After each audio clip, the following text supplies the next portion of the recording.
Hi అండి, అందరికీ నమస్కారం. Welcome to our channel. ఆ లక్ష్మీదేవి అనుగ్రహం మనపైన ఎల్లవెల్ల ఉండాలని కోరుకుంటూ లక్ష్మీదేవి అనుగ్రహం కోసం ఈ చిన్ని కథని మనం ఈరోజు ఈ వీడియోలో చెప్పుకుందాం. అయితే టైటిల్లో చూశారు కదా, మాలో ఎవరు అందంగా ఉన్నారో చెప్పు అని. లక్ష్మీదేవి తన సోదరి అయిన జ్యేష్ఠాదేవి ఇద్దరూ కలిసి ఒక వ్యక్తిని, ఒక వ్యాపారవేత్తని అడిగిన ప్రశ్న గురించి ఈరోజు ఈ కథలో తెలుసుకుందాం. లక్ష్మీదేవి ఐశ్వర్యానికి దేవత, జ్యేష్ఠాదేవి దారిద్ర్య దేవత. ఒకసారి వీరిద్దరికీ ఒక చిన్న అనుమానం వచ్చింది. ఆ అనుమానం ఏమిటంటే తమలో ఎవరు చాలా అందంగా ఉన్నారో అని అనుమానం వచ్చింది. ఈ విషయమై వీరిద్దరూ వాదించుకుంటూ ఉండగా వారికి ఎదురుగా ఒక వ్యాపారి వస్తూ కనిపించాడు. ఇక వాదించడం ఆపి ఆ వ్యాపారిని అడిగి నిజం తెలుసుకోవాలని అనుకున్నారు. అలా అనుకున్నదే తడువుగా జ్యేష్ఠాదేవి లక్ష్మీదేవులు అతడి ముందుకు వెళ్ళి నిల్చున్నారు. తామిద్దరం ఎవరమో కూడా అతడికి వివరించి చెప్పారు. ఐశ్వర్య దేవత, దారిద్ర్య దేవతలు ఇద్దరూ ప్రత్యక్షమై కనిపించి అలా అడిగేసరికి ఆ వ్యాపారికి నోట మాట రాలేదు. ఇద్దరూ ఒకేసారి కనిపించినందుకు సంతోషించాలో, లేదంటే మా ఇద్దరిలో ఎవరు అందంగా ఉన్నారో చెప్పు అని అడిగినందుకు బాధపడాలో కూడా అతనికి తెలియలేదు. ఏదైతే అది అయిందని మనసుకు సర్ది చెప్పుకున్న ఆ వ్యాపారి ఆ దేవతలిద్దరికీ నమస్కరించాడు. ఇంతకీ మీకిద్దరికీ వచ్చిన సందేహం ఏమిటో చెప్పండని అడిగాడు. అప్పుడు జ్యేష్ఠాదేవి లక్ష్మీదేవులు తమకు వచ్చిన సందేహాన్ని చెప్పి ఎవరు అందంగా ఉన్నారో చెప్పమని అడిగారు. ఇద్దరినీ మెప్పించిన వ్యాపారి, ఓ మహాలక్ష్మి, నువ్వు ఇంట్లోకి వస్తున్నప్పుడు నీ అంత అందమైన స్త్రీ భూలోకంలో, స్వర్గలోకంలో కానీ ఎవ్వరూ ఉండరు అని అన్నాడు. అలాగే ఓ జ్యేష్ఠాదేవి, నువ్వు ఇంటి నుంచి బయటికి వెళ్తుంటే నీ అందం, సొగసు వర్ణించేందుకు మాటలు చాలవు. విషయం విన్న ఆ వ్యాపారి భయంతో వణికిపోయాడు. ఇద్దరిలోనూ లక్ష్మీదేవి అందమైనదని అతడికి తెలుసు. అయితే నిజాన్ని చెబితే జ్యేష్ఠాదేవికి కోపం వస్తుంది. ఆమెకి కోపం వస్తే తనను ఇంకా పేదవాడిని చేసేస్తుందని తెలుసు. ఇక లక్ష్మీదేవిని అందంగా లేదని చెబితే ఆమెకి కోపం వచ్చి తనకున్న ఈ మాత్రం సంపదను కూడా లేకుండా చేస్తుంది. ఏం చేసేది భగవంతుడా అంటూ తలపట్టుకున్నాడు. ఇంతలో ఆ వ్యాపారికి ఓ మెరుపు లాంటి ఆలోచన వచ్చింది. వెంటనే, ఓ మహాలక్ష్మి, నువ్వు ఇంట్లోకి వస్తున్నప్పుడు నీ అంత అందమైన స్త్రీ భూలోకంలో కానీ స్వర్గలోకంలో కానీ ఉండరు అని అన్నాడు. అలాగే జ్యేష్ఠాదేవితో నుంచి బయటికి వెళ్తున్నప్పుడు నీ అంత సొగసు, అందం వర్ణించేందుకు మాటలు చాలువు అని అన్నాడు. ఆ వ్యాపారి ఎవ్వరి మనసులను నొప్పించని విధంగా చెప్పిన తీరును జ్యేష్ఠాదేవి లక్ష్మీదేవులు ఇద్దరినీ కూడా సంతృప్తిపరిచింది. అతడు ఇద్దరినీ విజేతలుగా నిర్ణయించాడని వారిద్దరూ అర్థం చేసుకున్నారు. దాంతో ఇద్దరూ అతడికి నిర్ణయానికి సంతోషపడుతూ అక్కడి నుంచి మాయమయ్యారు. ఇక్కడ అర్థం చేసుకోవాల్సింది ఏంటంటే, పిల్లలు, జ్యేష్ఠాదేవి లక్ష్మీదేవులు ఎవరికి వారు విజేతలమని అనుకుంటూ వెళ్ళారే కానీ నిజానికి నిజమైన విజేత వ్యాపారే. ఎందుకంటే అతడు ఐశ్వర్య దేవత అయిన లక్ష్మీదేవి అభిమానాన్ని పొందడమే కాక లక్ష్మీదేవి బద్ధశత్రువైన జ్యేష్ఠాదేవి సైతం సంతృప్తి పడేలా చేశాడు. కాబట్టి ఇక్కడ నిజమైన విజేత వ్యాపారి. ఇంతవరకు ఎలాగూ చెప్పుకున్నాం కాబట్టి ఇప్పుడు అసలు జ్యేష్ఠాదేవి గురించి, అసలు జ్యేష్ఠాదేవి అవతారం గురించి ఈరోజు మనం తెలుసుకుందాం. పూర్వం క్షీరసాగర మదనంలో లభించిన అనేక వస్తువులలో లక్ష్మీదేవిని, కౌస్తుభాన్ని శ్రీహరికి సమర్పించి తక్కిన సంపదనంతా దేవతలు తీసుకున్నారు. శ్రీహరి శ్రీదేవిని పెళ్లి చేసుకోదలిచాడు. కానీ శ్రీదేవి, ఓ నారాయణ, నాకంటే పెద్దదైన అక్క ఉన్నది. ఆ జ్యేష్ఠకు పెళ్లి కాకుండా కనిష్టనైన నేను వివాహం ఆడడం న్యాయం కాదు. కనుక ముందు ఆమెకు పెళ్లికై సంకల్పించుకో అని కోరింది. క్రమబద్ధమైన శ్రీదేవి మాటలకు అంగీకరించిన విష్ణువు ఉద్దాలకుడు అనే మునికి జ్యేష్ఠాదేవిని సమర్పించాడు. స్థూలవదన, అశుభకారిణి, అరుణనేత్రి, కఠినగాత్రి, బిరుసు శిరోజాలను కలిగిన జ్యేష్ఠాదేవిని ఉద్దాలకుడు తన ఆశ్రమానికి తీసుకువచ్చాడు.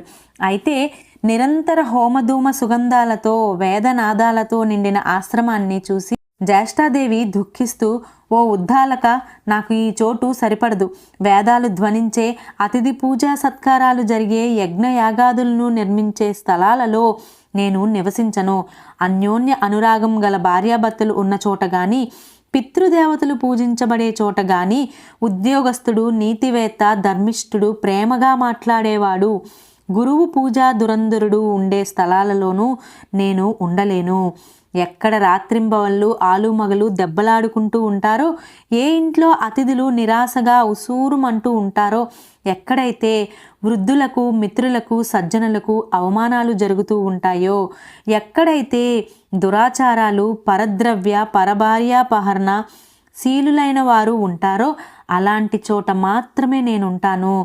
కళ్ళు తాగేవాళ్ళు, గోహత్యలు చేసేవాళ్ళు, బ్రహ్మహత్యాది పాతకులు ఎక్కడ ఉంటారో నేను అక్కడే ఉండడానికి ఇష్టపడతాను అని ఆ జ్యేష్ఠాదేవి చెప్పింది. జ్యేష్ఠాదేవి మాటలకు కించెత్తు నొచ్చుకున్న వేదవిధుడైన ఉద్దాలకుడు, ఓ జ్యేష్ఠ, నువ్వు కోరినట్లుగా నీకు తగిన నివాస స్థానాన్ని అన్వేషించి వస్తాను.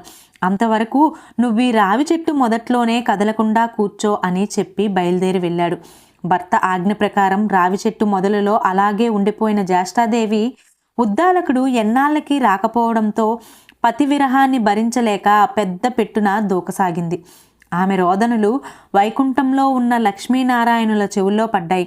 వెంటనే లక్ష్మి తన అక్కగారిని ఊరడించవలసినదిగా విష్ణువుని కోరింది. విష్ణువు జ్యేష్ఠాదేవి ఎదుట ప్రత్యక్షమై ఆమెని ఊరడిస్తూ, ఓ జ్యేష్ఠాదేవి, ఈ రావి చెట్టు నా అంశతో కూడి ఉంటుంది కనుక నీవు దీని మూలంలోనే స్థిర నివాసం ఏర్పరచుకుని ఉండిపో. ప్రతి ఏటా నిన్ను పూజించే గృహస్థుల యందు లక్ష్మి నివసిస్తూ ఉంటుంది అని చెప్పాడు. ఆ నియమాలలోనే ప్రతి శనివారం రావి చెట్టు పూజనీయకుగాను ఇక్కడ జ్యేష్ఠాదేవికి షోడశోపచార విధిని అర్పించే స్త్రీల పట్ల శ్రీదేవి అమిత కరుణ కురిపించేటట్లు ఏర్పరిచాడు శ్రీహరి. ఇదండి జ్యేష్ఠాదేవి యొక్క జ్యేష్ఠాదేవి ఎక్కడ ఉంటుంది, ఎక్కడ ఉండగలదు, జ్యేష్ఠాదేవి యొక్క పుట్టుక, అలాగే తన అభిరుచులను గురించి వీడియో. ఇక ఈ వీడియోలో లక్ష్మీదేవి గురించి ఇంకో ప్రముఖమైన కథ గురించి ఈరోజు మనం తెలుసుకుందాం. మన దేశంలో లక్ష్మీదేవికి ఉన్న ప్రాధాన్యత అంతా ఇంత కాదు. ఆరోగ్యం దగ్గర నుంచి ఐశ్వర్యం దాకా అన్నీ ఆ లక్ష్మీదేవి కటాక్షమే అని మనవారు నమ్ముతూ ఉంటారు. హిందూ మత ప్రభావంతో ఇతర దేశాలలో కూడా లక్ష్మీదేవికి పోలిన దేవతలను పూజించడం కనిపిస్తూ ఉంటుంది. నేపాల్, టిబెట్లలో వసుంధర పేరుతో లక్ష్మీదేవిని కొలుచుకుంటే ఇండోనేషియాలో దేవిశ్రీ పేరుతో ఆమెను ఆరాధిస్తారు.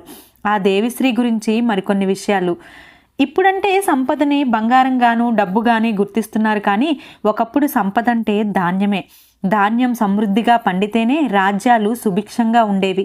అదనంగా ఉన్న ధాన్యాన్ని ఎగుమతి చేసి సంపదలు పొందేవి. అలా నిండైన ధాన్యపు రాశులతో రాజ్యం తులతూగుతుంటే అమ్మవారి అనుగ్రహం ఉండాలని నమ్మేవారు ఇండోనేషియా ప్రజలు. ఆ అమ్మవారి పేరే దేవిశ్రీ. దేవిశ్రీ ఆవిర్భావం వెనుక 2 కథలు ప్రముఖంగా వినిపిస్తున్నాయి. మొదటి కథ ప్రకారం ఒకప్పుడు ఈ భూమి మీద చెరుకు పంట మాత్రమే ఉండేదట. దాంతో ప్రజలు ఆకలి తీరేది కాదు. ఈ సమస్యకు పరిష్కారం చూపమంటూ జనం ఆ విష్ణుమూర్తిని వేడుకున్నారు. అంతటా విష్ణుమూర్తి భూదేవిని వివాహం చేసుకున్నాడు.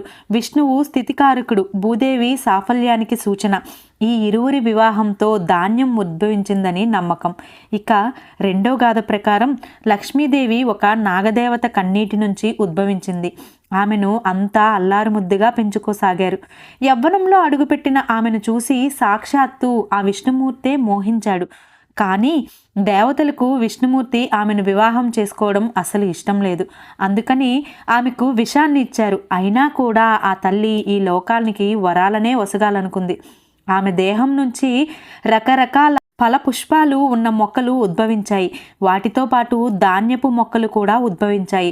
అలా ఈ లోకంలోని ఆకలిని తీర్చేందుకు లక్ష్మీదేవి ఇప్పటికీ ధాన్యం రూపంలో ఉందని భావిస్తారు. ఇండోనేషియా ముస్లిమ్స్ అధికంగా ఉండే దేశం, కానీ ఇప్పటికీ అక్కడ ఈ దేవిశ్రీ ఆరాధన విస్తృతంగా కనిపిస్తుంది. పొలాలలో ఆమెకు చిన్నపాటి గుడి లాంటి నిర్మాణాలను ఏర్పాటు చేసుకుంటారు. ఈ గుడిలో అమ్మవారి ప్రతిమను తయారు చేసి ఆమె చేతిలో ధాన్యం కోసే కొడవల్ని ఉంచుతారు. పొలం గట్ల మీద కూడా కొబ్బరి ఆకులతో దేవిశ్రీని రూపొందించి ఆరాధిస్తూ ఉంటారు. ఆమెను పూజించిన తరువాత కానీ కోతలను కానీ నాట్లను కానీ మొదలు పెట్టరు. ఆమె ఆశీస్సులను లభించాలని పాటలు పాడుతూ తమ పొలం పనులను సాగిస్తారు. ఇండోనేషియా వాసుల దేవిశ్రీ మన లక్ష్మీదేవే అని నమ్మడానికి చాలా కారణాలే కనిపిస్తున్నాయి.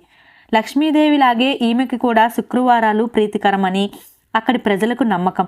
పైగా ఆమె ఆకుపచ్చ, పసుపు లేదా తెలుపు బట్టలంటే ఇష్టమని విశ్వసిస్తూ చెప్పుకుంటూ పోతే వారిని దేవిశ్రీనే మన లక్ష్మీదేవి అనడంలో ఏ సందేహమూ లేదు.